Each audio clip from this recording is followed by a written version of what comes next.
Hey there, in this video you're going to learn how to remove backgrounds in a few different ways. This video comes with a project file, so make sure you download that so you can follow along. Now that that's out of the way, let's jump into Photoshop and get started. Alright, we're in Photoshop. You should have three images. You should have this image of a tree with the people walking, image of this lady with pink background, and some clouds. I'm going to show you one technique with this image and two different techniques with this image. Let's start with the image with the tree. We're going to replace the background. What we're going to do first is we're going to duplicate our layer. So making sure our layer is selected, which it should be. Control J will create a new layer. What we're going to use first is our channels to mask out our tree and our subjects. Just keep in mind there is no one way fits all. This technique might work with some, the other techniques will work with others. Just a bit of trial and error. If we come over to here, channels, this is our RGB, so our red, green, and blue. The goal is to make the background as white as possible and our subject as black as possible. So we're trying to mask out the tree. If we come over here and we drag our blue layer down onto this little box with the plus, it'll create a new layer. We go Control L, which will bring up the levels within that layer. And what we're gonna do is we're just gonna play with this. We're gonna bring it all the way up. We're gonna bring the whites. We're gonna make the midtones whiter.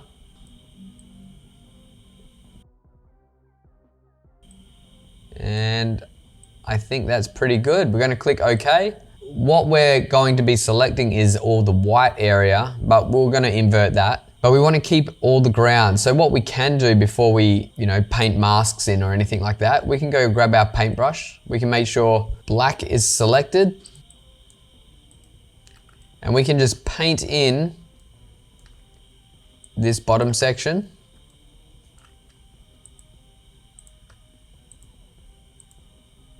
I'll just do it roughly, but if you're actually doing a project, I would suggest take your time. And also, if you notice here, we've got a lot of white spots in our tree. I would actually use my brush and paint them in quickly as well. Otherwise, those parts will be see-through when we mask it. I would just generally do the big, fat, trunky bits. And you can go ahead and do the models as well, but I'm not gonna worry about that right now. We're going to hold Control. We're going to click on our blue layer that we've just played with. Now, like I said, it selects the white areas. So I'm gonna go Control-Shift-I, which is invert. We're going to click on our Layers tab again, and we're going to just click on our Mask button. And then we've masked out our tree. Now, if we bring over our cloud image and drop it in the background, we've changed our background pretty easily, but I can notice there's a lot of blue around the outside of my tree on my mask. So a little way to fix that is we can use a hue and saturation adjustment layer. So I would make sure my top layer is selected, the one I've masked. Click on the hue saturation adjustment, clip it to our layer, come up here, select the cyans, drag that right down. I would even make them darker. Maybe the blues, drag that down. There we go, we're starting to lose it a bit now.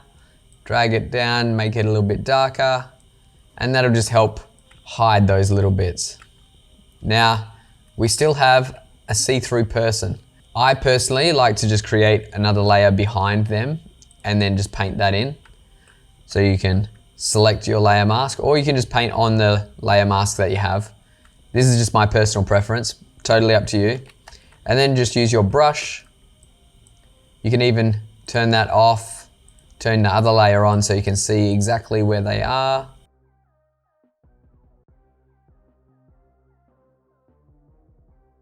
And there you go.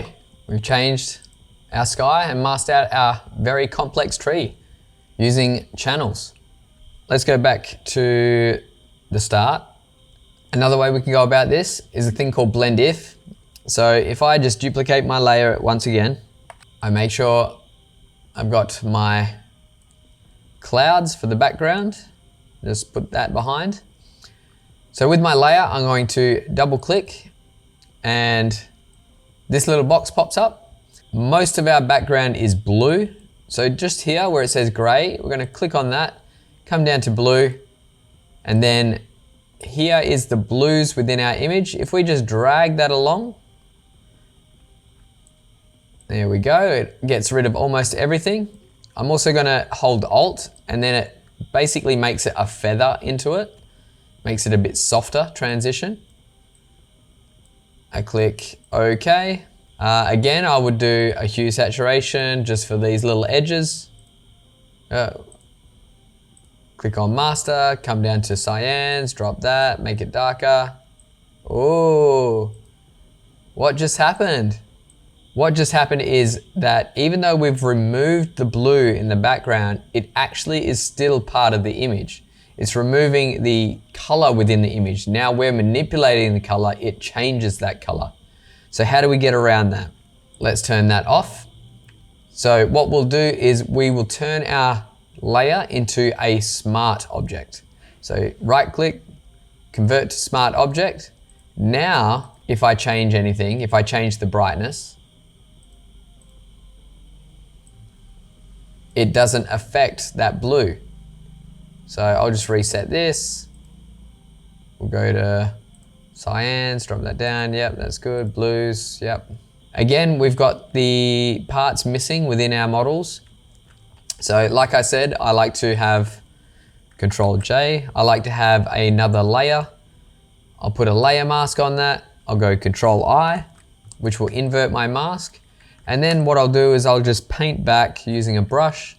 I'll paint back the parts that I want to keep. And there we go. There is your second way of removing a background using Blend If. I'll go over more about the Blend If and how we can use that to manipulate our photos and merge other photos together and create compositions in my intermediate course. But for now, let's move on to the third and final technique, which is with our model. We're going to use a thing called color range. So if we go up to select color range, comes up with this box. This little eyedropper tool, we're going to click close to our model, and that is going to select that color. That's the color that we're looking to select, which is shown here in this little box. The white in this box is what we are color picking. It's what we're selecting. Now, we want to collect all the colors from that. So what we can do is we can click this eyedropper here that has a little plus sign. We click on that and we can click somewhere else, somewhere else, somewhere else, until we get pretty much the whole area done that we want to select. Now, maybe I selected something I didn't want to select. I click the eyedropper with the minus sign, and that will unselect it. But I want to teach you a little trick as well. We don't have to just click, click, click. We can actually have this selected, the eyedropper tool, with the plus sign or the minus sign, depending on what you want to do. And we can just click and drag, and then voila, it's selected a multiple of ranges of color. Beautiful. And then what we can do here is we can just adjust our range the best we can. We want to make it as smooth around the outside as possible. Probably go something like that, so it's nice and smooth around the outside. We can always paint in these sections, so let's just click OK. And that's selected pretty much all the outside.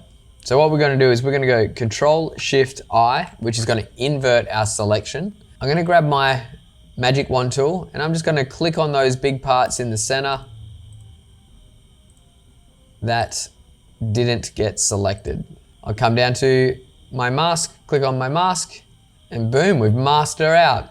If we go Control and click on our new layer, it'll create a layer behind the layer selected. Let's just grab a color, Alt Backspace, and it's actually done a pretty good job. There's a little bit of pinkish around the outside. We can then go into our layer masks. So let's double click, go in there. Now there's a magic little button. It sometimes is good, it sometimes is not good. If we scroll down, it says decontaminate colors. So if we click on that, it gets rid of the colors that don't match your subject right around the edge. Now that has done a very good job. I'll click OK, and boom, we've gone from this to this. Amazing. Well, there you go, guys. There's 3 different techniques to mask out a background Now, like I said, not one size fits all. So one technique is not gonna work for every image. So you're gonna have to have a bit of trial and error with certain images to figure out what works best. Quick recap on what we just learned. We learned how to get rid of the background using our channels. We also learned how to get rid of the background using Blend If. And then we also learned how to get rid of the background using Color Range. So there's 3 great techniques on how to remove backgrounds. So go ahead, play with that, and I'll see you in the next video.